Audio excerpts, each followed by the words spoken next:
کبھی کبھی دعا اور صبر ہی واحد حل ہوتا ہے، جو بے حد کوششوں کے بعد بھی تم کچھ نہیں کر پاتے۔ جب وہ ساری چیزیں بکھری ہوئی دکھائی دیتی ہے جنہیں تم خود توڑ کر سمیٹتے ہو، جب تم روتے ہو اور کوئی سنتا نہیں، جب تم پکارتے ہو اور کوئی پلٹتا نہیں، جانتے ہو اللہ تمہیں اتنا بے بس کیوں کر دیتا ہے نا، تاکہ یہ تمام تل حقیقتیں تمہیں اس تک واپس لے آئے، تاکہ تم اس کے اوپر اور وہ تمہاری پکار کا جواب دے سکے، تاکہ تم اس سے مانگو اور وہ تمہارے لیے معجزے کر کے تمہیں بتا سکے کہ کچھ چیزیں صرف دعا اور صبر سے ملتی ہیں، تاکہ وہ تمہیں دکھا سکے کہ جو کوئی نہیں بدل سکتا وہ تقدیریں بھی یقین سے بدل دیتی ہے، تاکہ تم اس بات کو سمجھو کہ بند دروازوں کے پیچھے چھپی ہوئی حکمت اللہ کے علاوہ کوئی نہیں جان سکتا،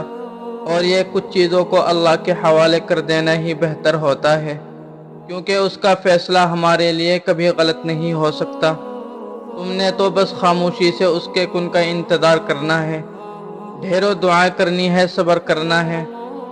کیونکہ کبھی کبھار دعا اور صبر ہی واحد حل ہوتا ہے۔ اگر اللہ آپ کو انتظار کروا رہا ہے تو اس کا مطلب یہ نہیں کہ وہ آپ کو سزا دے رہا ہے، بلکہ وہ آپ سے کچھ دیر تک رابطے میں رہنا چاہتا ہے۔ وہ چاہتا ہے کہ آپ مزید دعا کریں، وہ چاہتا ہے کہ آپ اس سے بات کریں، اور وہ آپ کی آواز بار بار سننا چاہتا ہے، اس لیے وہ آپ کو وہ چیز نہیں دے رہا ہے، اور اسی وجہ سے وہ اس چیز کا خیال آپ کے دل و دماغ سے نہیں نکال رہا ہے۔